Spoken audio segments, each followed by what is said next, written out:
You're listening to the Staging Sips podcast with Lori Fisher. This podcast is dedicated to helping real estate staging CEOs build healthy businesses that grow, flow, and thrive. Hello, everybody. Welcome back to the podcast. So this week we are diving a little bit deeper into project management and standard operating procedures and systems and all of that. So last week I talked about just a very broad brush of systems. And this week, what I want to dive into is how to create your standard operating procedures and then how to use them inside of your project management tool much more efficiently and effectively. And I'm going to be talking about my experience based on using Asana, but every one of the strategies and tactics I'm going to share today are likely available, if not exactly the same way, in whatever project management tool you might be using, or like some close approximation that you can kind of figure out for your unique project management platform.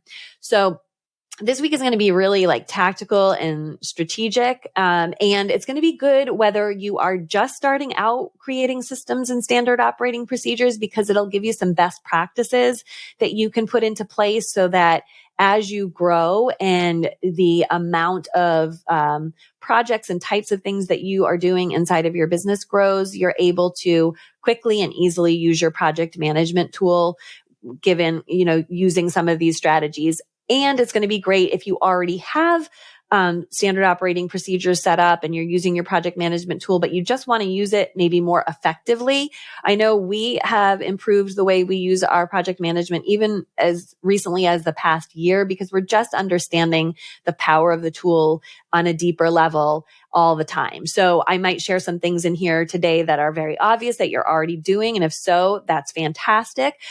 And there may be some new things here. So let's dive in to standard operating procedures and creating systems and things like that. So for the purposes of today, I'm going to use the example of our styling evaluation service, because I think it'll be easier to explain some of the things that I mean if we use that as our example. So the first thing that you want to do as a best practice is when you create a standard operating procedure for how you do something, beyond, all of the steps and documentation, you want to use that only as your template for a project. And what do I mean by that? So when, like in our Asana, we have our styling evaluation SOP, and it is labeled SOP styling evaluation. When we book a styling evaluation appointment, what my administrative assistant, Catherine, does is she goes into that SOP for the styling evaluation and she duplicates it. It's super simple. In Asana, you click, there's 3 buttons to the right of the SOP, your project name, which is the SOP, and you just click duplicate, and Asana does all the work for you, and it creates a duplicate of the SOP. You're going to use the duplicate of your SOP in order to assign out tasks and let team members check the boxes that they've completed the task. So Catherine goes in, she duplicates it, and then she renames it. In our case, the way that we name everything is the initials of the service at the front, SE in this case, then we add the client name and the client address in there. And then in the project details, you can add contact information, the realtor name, anything else that you want to add into that.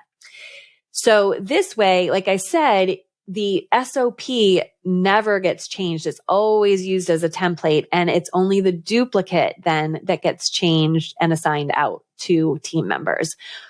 This is great for a whole host of reasons, because it makes sure that every step is getting done every single time. You're not manually having to duplicate the process. And at a glance, somebody can look in and quickly see if a team member has completed their process within the timeline that we want it to be completed, if you need to. At this point, I don't ever do that because I know my team has it dialed in, but in the beginning, that's a useful tool for you.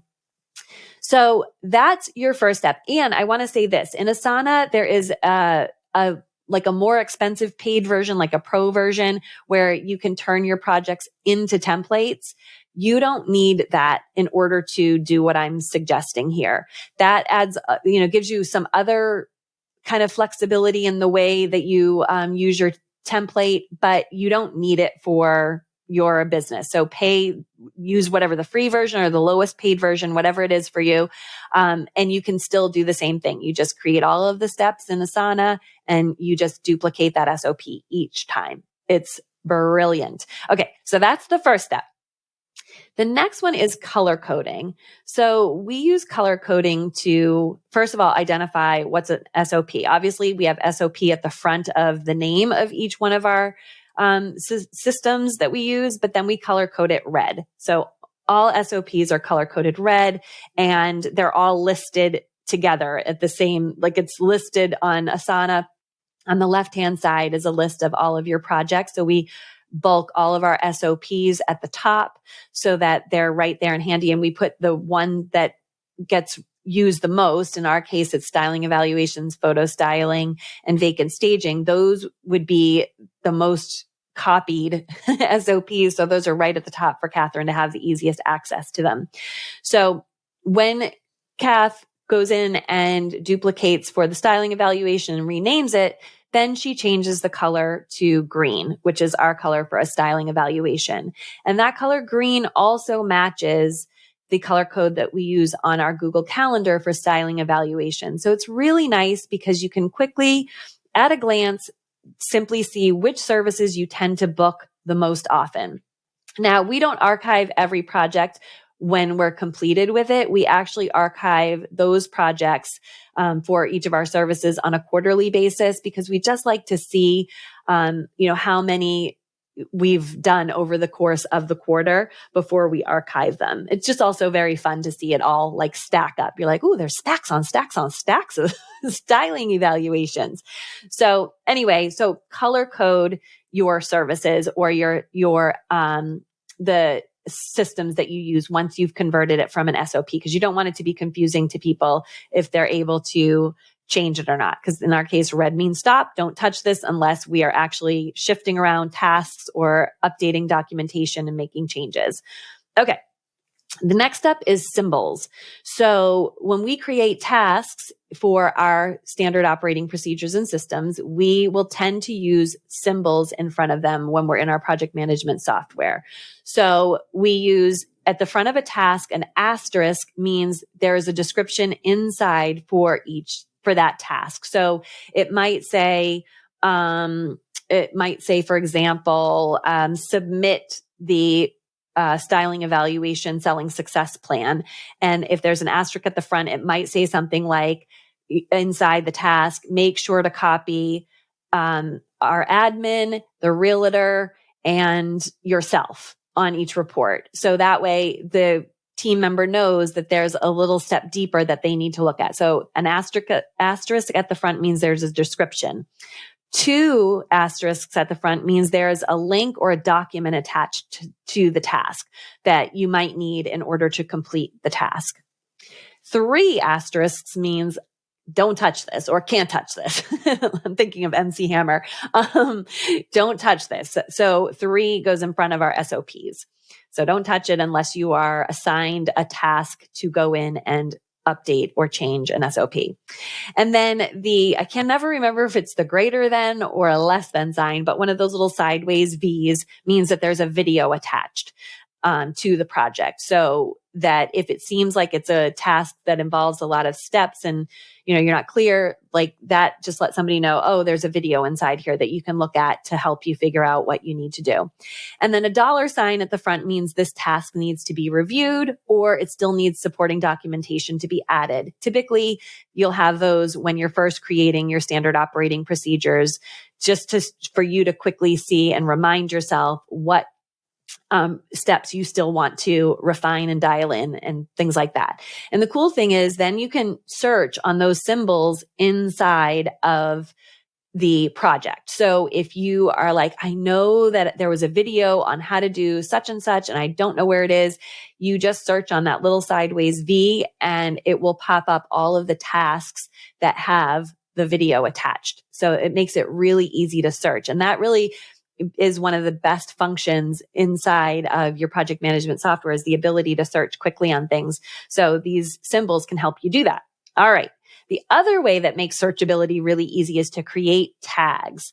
So tags are just that. Simply, you can create tags for pretty much anything inside of your project management software. So this allows you to quickly sort on the tasks that have a specific tag associated with them. So what we recently did, because we only just figured out how to make this so much better, is when we have a styling evaluation appointment, Catherine used to have to go in individually to a bunch of tasks and go through the SOP and find the tasks that needed to be assigned to the stylist, things that needed to be assigned to her, and go in and add those. Well, now what we do is we have tags that are lead stager, admin, virtual assistant, and you can add any tags that you want. In my podcast and my social media, our tags are Pinterest, Instagram, and virtual assistant in there. So that way, we can quickly sort on those. So for example, now all Catherine needs to do is to sort in the project, just put in search for the tag that says stager, and then she can bulk assign those to the stager who's going to be doing the styling evaluation. So much more efficient than hunting through the entire SOP to find those steps and individually assign them out. Super, super easy. Okay. So that's awesome. That's tags. The other thing I wanted to share with you, if you're not aware of it, is Loom. Loom is a great way to record short videos of just you. It can record videos of you with your screen open or just record your screen. It's a lot faster than Zoom because you don't need to create a meeting or anything like that. And the nice thing is that you can organize it by folder. So if you want to create a series of videos to help your team through the process of, in this case, a styling evaluation, you can create inside of Loom a styling evaluation SOP folder, and that will house all of the videos for you in an organized way. But what you can do is, the cool thing about Loom is you can download the video, but you can also copy the link of the video. So you can attach the link, because inside descriptions in Asana, you can do hyperlinks. You can link the video inside the task.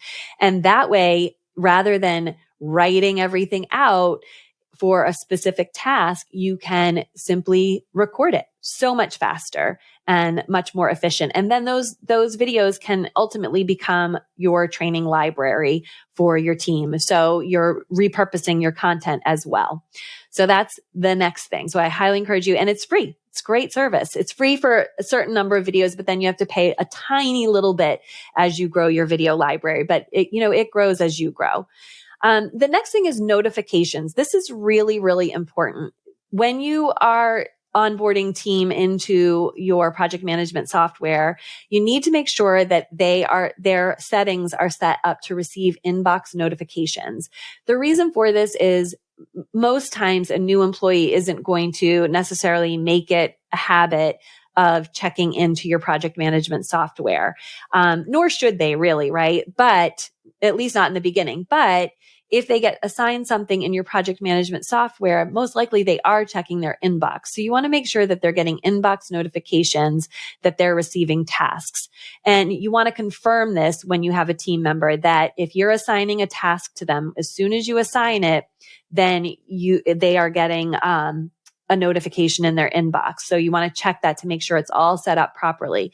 This is super, super important, especially as the volume of work may go up for a given team member. You want to make sure that they are routinely getting notified that they have assignments inside of the project management software. And then they'll also get updates. They'll get daily updates. You want them to get that as well in case there are any due dates that are approaching that they need to know about. That's where the daily updates can keep them on track. So that is all the ways that we use our Asana. Oh, and the other notification is that inside of your comments, you can usually tag somebody. Usually you put the @ symbol in front, just like you do on social media.